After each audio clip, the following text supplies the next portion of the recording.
Hello viewers, most welcome in maths Rath academy. तो आज हम लोग फोर्सिंग प्रिंसिपल के बारे में पढ़ेंगे और ये कैसे फॉर एवरी, जब फॉर एवरी कोई वर्ड एग्जिस्ट करता है तो कैसे फोर्सिंग प्रिंसिपल काम करता है, आइए जरा देखते हैं। तो A if A is belongs to real number, it means a is a real number such that such that this is a is less than epsilon as it is greater or equal to zero. मतलब A epsilon से छोटा है और वो zero से बड़ा है या फिर जीरो के इक्वल है for every for every epsilon positive. तो कोई भी हम एप्सिलॉन ले लें, क्यों ना कोई एप्सिलॉन ले लें, कुछ भी छोटे से छोटा, कितना भी छोटा लेते चले जाए फॉर एवरी। ठीक है। तो ए जो है वो हमारे पास लाई करेगा, तो एक स्टेज आएगी कि जो ए है वो इक्वल टू जीरो हो जाएगा। Then you can say then this A is equal to zero. इसको दूसरी तरीके से भी कहा जा सकता है कि कोई जो लीस्ट रियल नंबर है वो एग्जिस्ट नहीं करती है ना। लीस्ट की हम जैसे बात करने लगेंगे, एक स्टेज आएगा कि ए क्या हो जाएगा, जीरो हो जाएगा। छोटे से छोटा हम कोई भी रियल नंबर लेंगे, उससे भी छोटा हमको रियल नंबर मिलता चला जाएगा। तो ये उसका कहने का दूसरा भी तरीका है कि लीस्ट पॉजिटिव इंटीजर एग्जिस्ट नहीं करता है ना। हम उसको नहीं लिख पाएंगे आसानी से। तो if a is a real number and a is less than epsilon and greater or equal to zero for every epsilon। epsilon कुछ भी ले लो, कोई भी पॉजिटिव रियल नंबर ले लो, ठीक है। तो a को जीरो ही होना पड़ेगा, क्योंकि फॉर एवरी वर्ड से हम जो है epsilon जब लेते चले जाएंगे तो एक स्टेज आएगी कि a को जीरो ही होना पड़ेगा। हम उस epsilon से छोटा जो है a नहीं ढूंढ पाएंगे, एक तरीके से कह सकते हैं। तो आइए जरा प्रूव करते हैं कि कैसे हमारे पास जो ए है उसको जीरो ही होना पड़ेगा अगर हम फॉर एवरी एप्सिलॉन बोल रहे हैं। इस चीज को, ये जो हमारे पास कंडीशन है, इस कंडीशन को हम लेके चलते हैं और फॉर एवरी एप्सिलॉन अगर हम कह दे रहे हैं तो ए जीरो ही हो जाएगा, है ना। ए को जीरो ही होना पड़ेगा, ठीक है। तो लेट अस प्रूव इट, है ना। क्योंकि बिना प्रूफ के कैसे हम मान लेंगे ये चीज, है ना। दिख तो रहा है कि हाँ एप्सिलॉन एग्जिस्ट करेगा, उससे छोटा कोई ना कोई हमारे पास रियल नंबर मिल जाएगा, बट ये चीज जरूरी नहीं। ओके। तो आइए जरा देखते हैं कि कैसे प्रूव करेंगे। तो हमारे पास प्रूफ की अगर हम बात करें तो ए जो है वो ग्रेटर और इक्वल टू जीरो, ठीक है। ए जो है जीरो से बड़ा है, ठीक है। तो अगर हम since we have this zero, this A is greater equal to zero, या फिर हम इम्प्लाई करता है क्या कि this is A is greater than zero और A is just equal to zero. या तो ए इक्वल टू जीरो है या ए जीरो से बड़ा है। ये इसका मतलब यही होता है ना। ए is greater equal to zero का मतलब क्या है, this is equivalent to A is greater than zero और ए इक्वल टू जीरो, है ना। ये तो होता है, ये दोनों सेपरेट। क्योंकि हमारे पास जो लॉ ऑफ ट्राइकोटोमी कहता है कि हमारे पास कोई भी रियल नंबर होगी या तो पॉजिटिव होगी, मतलब पॉजिटिव होगी या निगेटिव होगी या जीरो होगी। तो अगर इस तरीके से लिखा हुआ तो इनमें से एक ही चीज हैपन होगी, ए जो भी होगा वो या तो पॉजिटिव होगा या फिर जीरो होगा।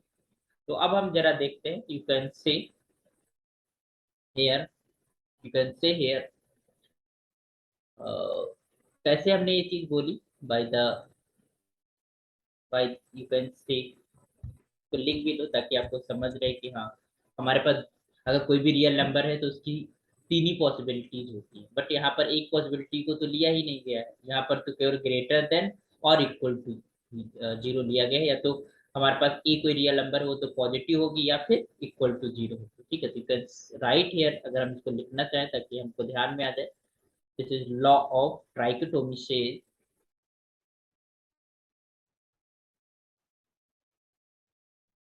says says that only one will have, है ना। तीन कंडीशंस होती हैं, तीनों में से केवल एक ही हमारे पास हैपन होगी, यही हमारे पास लाभ ट्राइकोटोमी कहता है। या तो पॉजिटिव, निगेटिव या फिर जीरो। तो हम जीरो अगर equal to A is equal to zero तो हमें कुछ प्रूव करने की जरूरत ही नहीं, क्योंकि ए इक्वल टू जीरो हमारा प्रूफ हो गया। अगर ये पॉजिटिव है तो हमें ये देखना होगा कि ये पॉजिटिव नहीं हो सकता, है ना। तो अगर ये नहीं हो सकता तो हमारे पास दूसरी पॉसिबिलिटी जीरो ही बचती है। तो आइए जरा देख लेते हैं। तो if a is positive greater than zero, अच्छा ए अगर पॉजिटिव है तो हमें पता है कि 1/2 पॉजिटिव नंबर होता है, तो हम उसको मल्टीप्लाई कर सकते हैं किससे, ए से। तो a/2 विल बी पॉजिटिव, ठीक है, a/2। तो हम अपसाइलम की जगह पर take epsilon is just equal to a/2। तो हमारे पास जो भी ए होगा, या जो भी हम ए अपसाइलम हमने लिया, अपसाइलम से छोटा हमने मान लो ए ले लिया, तो उसको हम फिर दूसरा जो अपसाइलम है तो फॉर एवरी लिखा हुआ है ना, this is here the for every, every epsilon. तो उस एप्सिलॉन की जगह हम a/2 ले लेते हैं, a/2 ले लेंगे। अगर मान लो हमने एप्सिलॉन बराबर a/2 ले लिया, तो हमारे पास जो a है, क्योंकि this is less than epsilon, this is less then a/2 हो जाएगा, है ना, क्योंकि हमें कंडीशन गिवन है, that is your given, that जो a हम ले रहे हैं that is your less than epsilon है, ये बाय द कंडीशन, है ना, ये गिवन है, this one, this is a is less than epsilon, और एप्सिलॉन को हमने क्या चूज किया है, a/2। अच्छा, ए पॉजिटिव है, हमने कहा कि ए पॉजिटिव है, जो कि इस कंडीशन को फॉलो करते हुए एग्जिस्ट करता है, कोई पॉजिटिव नंबर ए, ठीक है। तो हमने क्या किया, यू नो दैट कि अगर ए पॉजिटिव है तो a/2 भी पॉजिटिव होगा, और a/2 पॉजिटिव होगा तो हम अपसाइलम जो है, क्योंकि जो फॉर एवरी अपसाइलम पॉजिटिव हम ले रहे हैं, तो अपसाइलम की जगह पर हम क्या पुट कर लेते हैं, a/2। तो इसका मतलब ए इज लेस देन a/2। अब हमें पता है कि हम कैंसिल कर सकते हैं, कैंसिलेशन ला होल्ड करता है, मल्टीप्लिकेशन में भी होल्ड करता है। अगर पॉजिटिव है ये नंबर, दोनों पॉजिटिव नंबर है, ए पॉजिटिव है तो कैंसिल कर सकते हैं। तो this imply this is one is less then 1/2, है ना, बाई कैंसिलेशन ना,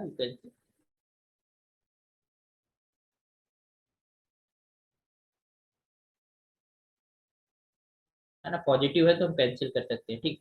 अच्छा, वन जो है वो 1/2 से बड़ा होता है, ठीक है, वन इज यहाँ पर क्या आ रहा है, लेस देन, जो हमें कंट्राडिक्ट कर रहा है कि हम भाई ए को पॉजिटिव अगर लिया तो हमारे पे चीजें गलत होने लगी, है ना। तो वन इज लेस देन 1/2, इसका मतलब एक कंट्राडिक्शन आ रहा है, तो यू कैन से गिव्स अ कंट्राडिक्शन।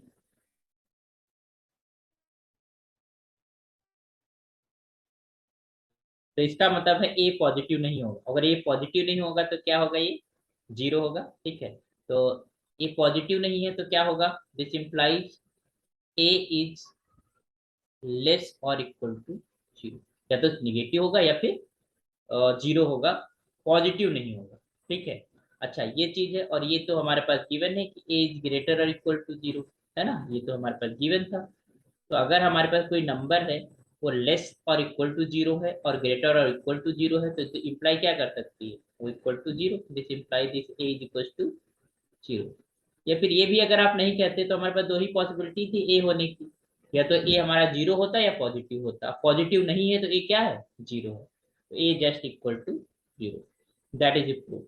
तो फोर्सिंग प्रिंसिपल क्या कर रहा है कि for every condition, for every epsilon लगे होने से वो क्या कर दे रहा है, ए को जीरो बना दे रहा है, इसलिए इसको फोर्सिंग प्रिंसिपल भी कहते हैं, फोर्सिंग प्रिंसिपल के नाम से भी जाना जाता है।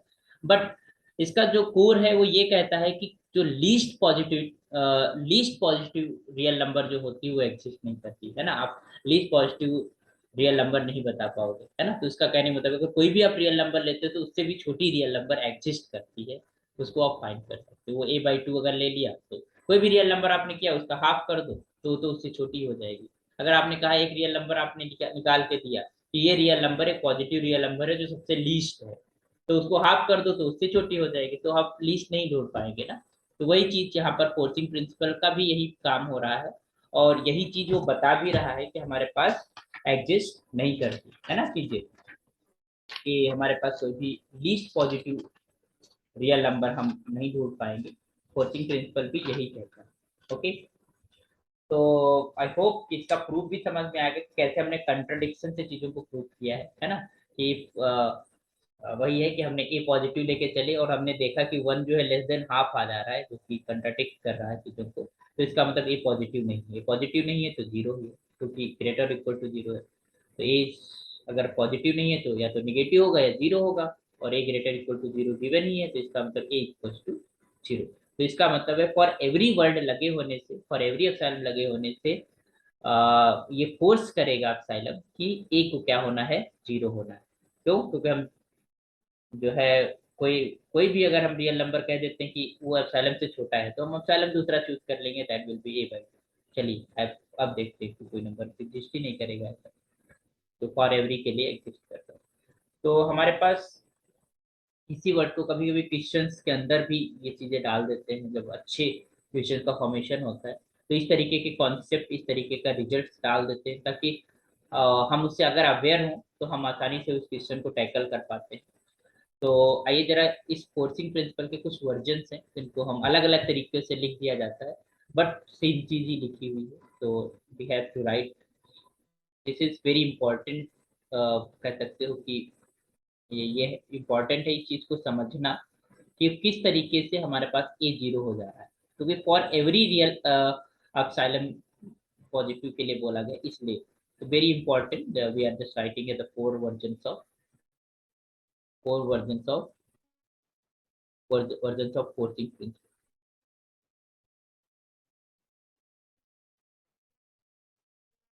किस तरीके से भी लिख सकता है और पूछने वाला। एक तो पहला तो हमने जो पढ़ा भी तो वही हो गया, if a is less than epsilon and greater equal to zero, okay, for every, ये जो फॉर एवरी वर्ड है ये इसने ही उसको जीरो करने होने पे मजबूर कर दिया, epsilon positive, then this A is just equal to zero. दूसरा इसका क्या वर्जन है, तो दूसरे तरीके से हम कैसे कह सकते हैं, if a is less than और इक्वल टू एप्सिलॉन, है ना, and greater equal to zero, same चीज लिखी हुई, थोड़ा सा डिफर करेगा, यहाँ पर एप्सिलॉन की इक्वलिटी भी डाल दिया गया, and for every epsilon positive then a equals to, ठीक है। तो सेम आप इसको भी प्रूव कर सकते हो, मतलब है सेम ही चीज, उसके नए नए तरीके हैं लिखने के, बस if I am saying this is less than epsilon, ठीक है, ए जो है वो एप्सिलॉन से छोटा है for every positive,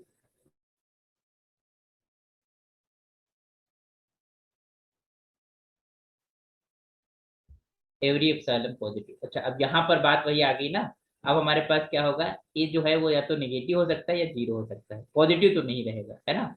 A is less और इक्वल टू जीरो।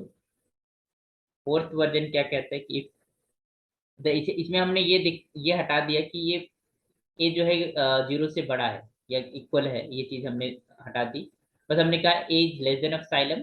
तो अगर हम फॉर एवरी एप्सिलॉन पॉजिटिव बोल रहे हैं तो उस केस में ए जो है या तो निगेटिव होगा या जीरो होगा, ठीक है, वो फोर्सली जो है जीरो हो जाएगा या फिर उससे छोटा होगा, निगेटिव होगा, ठीक है। तो if a is less or equal to epsilon for every epsilon positive, ठीक है, then this a is less or equal to zero. तो ये हमारे पास फोर्सिंग प्रिंसिपल के कुछ वर्जन थे, इस तरीके से भी हम डिजाइन कर देते हैं लोग, जो पेपर सेटर होते हैं या फिर जो वेल नोन मैथमेटिशियन होते हैं, तो वो लोग इस तरीके से भी चीज़ों को बोल देते हैं। तो आई होप सो कि फोर्सिंग प्रिंसिपल समझ में आया होगा, और आप इस चीज को और लोगों को भी शेयर कीजिए, क्योंकि ये कॉन्सेप्ट, ये जो टेक्निक है फॉर एवरी की एग्जिस्टेंस में जीरो हो जाना, या फिर वो चीजें जब फॉर एवरी की बात कर लेते हैं तो हमारे पास हर एक चीज, ठीक है, की एग्जिस्टेंस खत्म हो जाती है ना, तो वो सारी सारी बातें फोर्सिंग प्रिंसिपल बता रहा है। तो ये कॉन्सेप्ट ही एक प्रकार का है, बाकी ये जो रिजल्ट है इनको तो आपको याद ही रखना है, बाकी ये कॉन्सेप्ट है कि इस तरीके से अगर चीजें हो रही हैं तो कहीं ना कहीं वो चीजों को हमें बहुत बारीकी से देखना पड़ेगा, ओके। तो होप सो कि आपको इंफॉर्मेटिव लगा होगा, तो आप कमेंट कर दीजिए चीजों को, और लाइक, सब्सक्राइब और शेयर तो आप करिए। Thank you so much.